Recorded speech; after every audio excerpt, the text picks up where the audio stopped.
they make 3 that mixes with 4, but not 4, 3. And yeah, anyways, it's like you just can go read up your or label. down. Yeah, Google it. Google it. Read your label. Make sure you buy the right brake fluid. So we've got a brake bleeder here.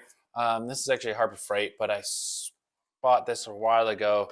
I was tired of hand pumping brakes, and then I bought the one that you squeeze to pull a vacuum, and I got sick of that.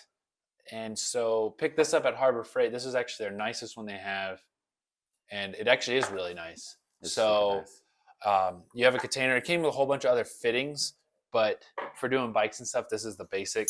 You have the hose that'll connect to the bleeder, and it'll just pop onto there. And then you put an air hose in, and it's just going to pull a suction and just pull all the fluid through it. For cars and other stuff, you can put a little container that this came with up on the brake reservoir to add fluid. So if you're doing it by yourself, there's also little attachments that'll change, that'll fit. But I found this one size fits most of the ones I've been using, and Daniel's just going to top it off every time we suck more out. But it's easy. Air hookup goes into here. You open the valve and it sucks in. So we're just going to get the air compressor hooked up to this. And I find that this is able to suck out all the little air bubbles that you can't do by hand. And it's quicker than the one that you have to do by pumping by hand. So for $60, it has saved me a trouble, and actually has bled brakes really well. So we're going to get that going. Do the squeeze, like squeeze it again. Just pump it or stop it.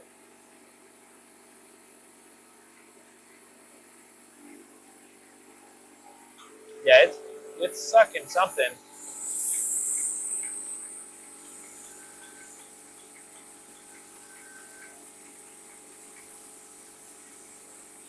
I mean, it's definitely starting to come down on this side. Now push it down and hold it. Yeah. You holding it? Holding it.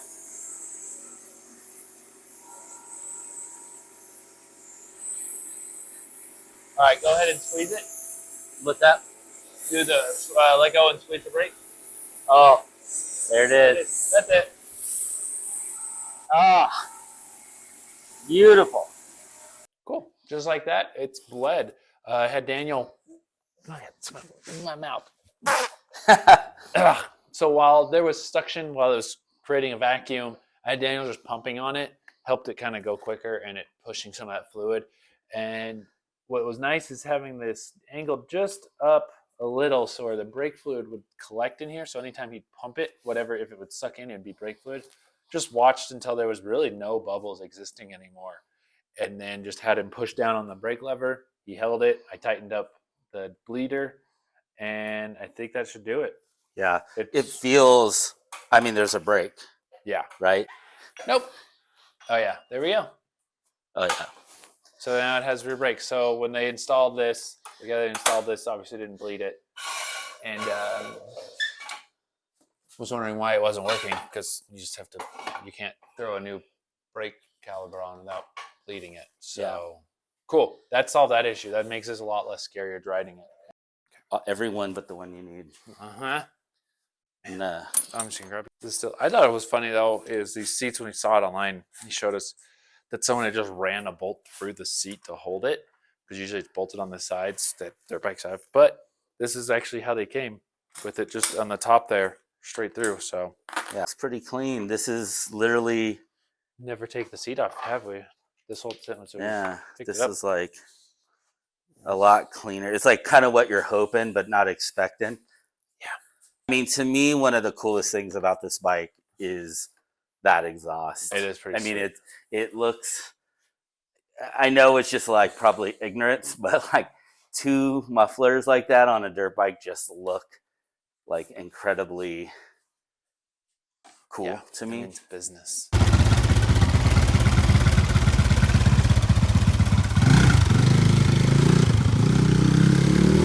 The question is, do we keep The spider web? Yes, spider web and grip. This is a funny thing, but like, I don't know. This is such a strange, like, neurotic thing for me, and I think some of you might feel the same. But I have a weird thing when you buy a new motorcycle. the grips. It feels like putting on someone else's socks, right? They are gross. I So, don't think and I've these ever- ones in particular are like pretty sticky, gross. Yes. The one thing I do like about them, I was joking with them, is the spider web. I don't know what Comfort that is. Comfort donut things. Donut I thing. don't know why those are even around, but We need to make Speed Shark ones. Yes, that'd be cool. Yeah. Yeah, no, I agree. The grip thing, I think I've always replaced all my bike's grips. Yeah. Because nothing makes your, also, these are Pro Taper ones too, so they're not bad. And I think this is a Pro Taper bar, but those grips are gross. you can, nothing makes your bike feel like a new bike, like a pair, like you want the cheapest way to make your bike feel new, put new grips on it. Yeah. See, this is the whole thing is I come and video him so I don't have to actually do the work. No, that makes a lot more sense now. But then, see, this is the one thing. So far it's good. Everything was Phillips, but with most dirt bikes. So this was a Phillips head, but then we have like probably a 10 millimeter bolt. And on this side, it looks like an Allen wrench and an 8 millimeter bolt, all holding on different. So that's number one pet peeve. Yeah. So I think, and it's also just a little being extra, but it's always nice to pick up like a kit and get all new hardware that matches everything. So you're not doing this exact thing where you have to find different sizes for every little piece that you're taking off. Well, and that's the thing with this too, why we wanted to do this is it's like a proper reset, right? I'm a big fan of getting all your bolts to match if you can. It's worth the investment, especially like... It's less tools you have to carry. Yeah, it's like then maybe you carry one Allen wrench and you can take apart 90% of your bike.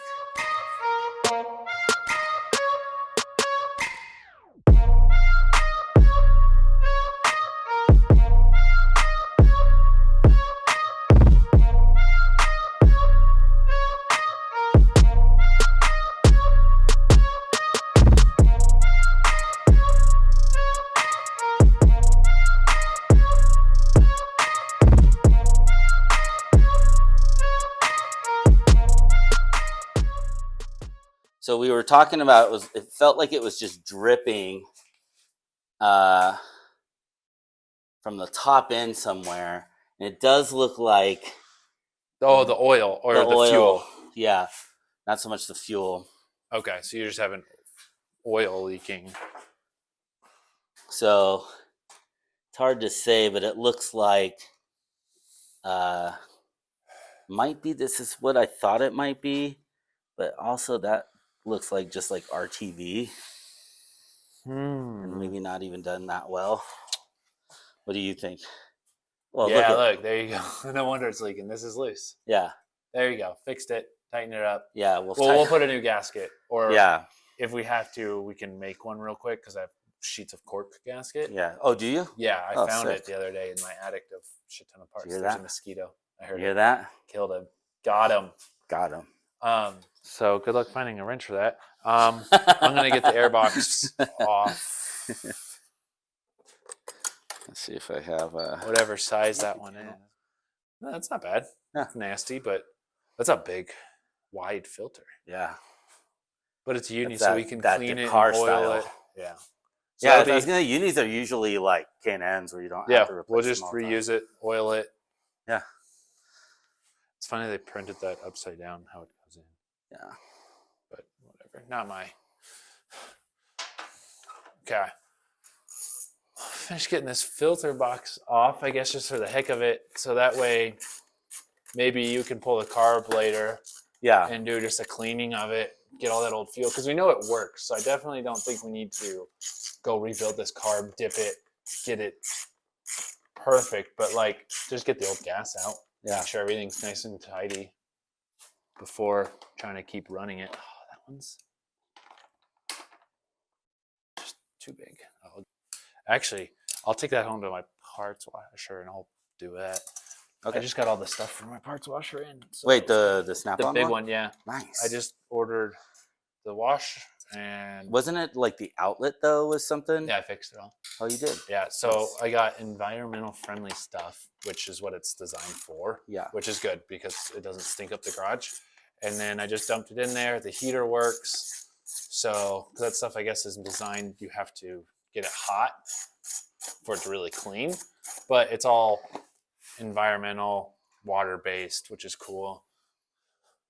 That's I mean, like, honestly, that's a cool thing. Is this bike definitely, like, if this was used and abused, this probably wouldn't be. Yeah. You know? Oh, yeah, I see what you're saying. Yeah, there's just been, like, some things on this bike that it's like, oh, just pull this slide out, and that's it. Yeah, if they rebuilt the engine and didn't replace his boot, that's where I'm only thinking, like, how hard is it to get it? Yeah. Although I will say, it doesn't feel like the cracks are all the way through. I mean, I don't. And the lip here still feels like it's still malleable. And yeah, and like it's still a little. Oh yeah, it's still got. Yeah, I don't think it would be that bad of a hack job to put RTV over it. Yeah, just some people might be like, "Oh, that's not how you're." I mean, until we can just find one too, that's like not $250. You know, like there's nothing wrong with that. Yeah, I think for now, I'm saying this. Fast forward to us still in the riding desert, it, or just in the desert, and it's just blown apart because it's too dry. Big part of this video is just to sort of like get into it and see how good or how not good certain things are. I think it's been like whatever, and also to make a parts list because it may take more time to get certain things. Yeah, there might be some Mike's a big wiring guy. He loves it. So just DM. He'll come on over and he'll wire. I'll give you all the advice. Yes. Oh, advice. Just advice. Oh, that looks like look at machined. That. See, that's what's nice to see. You know that's been done actually, probably machined.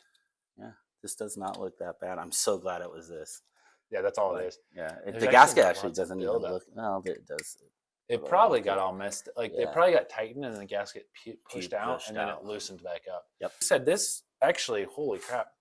If you could see, this one's a lot thicker than some of the ones I've seen. Like that's the whole thickness throughout. So they did put some RTV on the back. Yeah, so it was sealed on the back there. So it might have some stuff.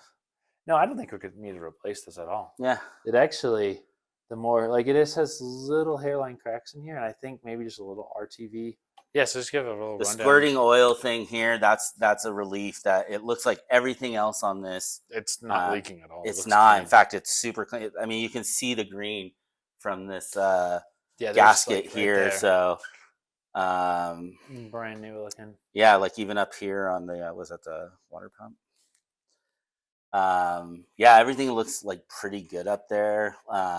Minus just this little thing, which it looks like it just kind of got maybe put on in a rush or something, or I don't know. Yeah. Sometimes with these the cork, because it is a cork one, you can tighten them down; they'll get smushed, and then and then they get smaller, whatever, and it loosens up. Yeah. So, but yeah, going forward, we're gonna clean the car, put it back together. That'll definitely be an episode.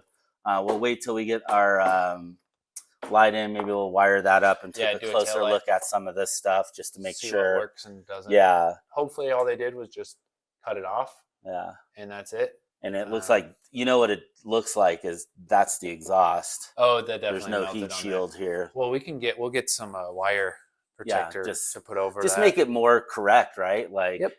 But I don't know about you, but I'm pretty stoked on this thing. No, this looks great. I think we scored. That's a lot of gas. A lot of gas. Yeah. If we're a little loopy, what you don't see in the video is my whole garage smells like gas. So bad gas. This video might end with us butt naked running around our garage. Whoa.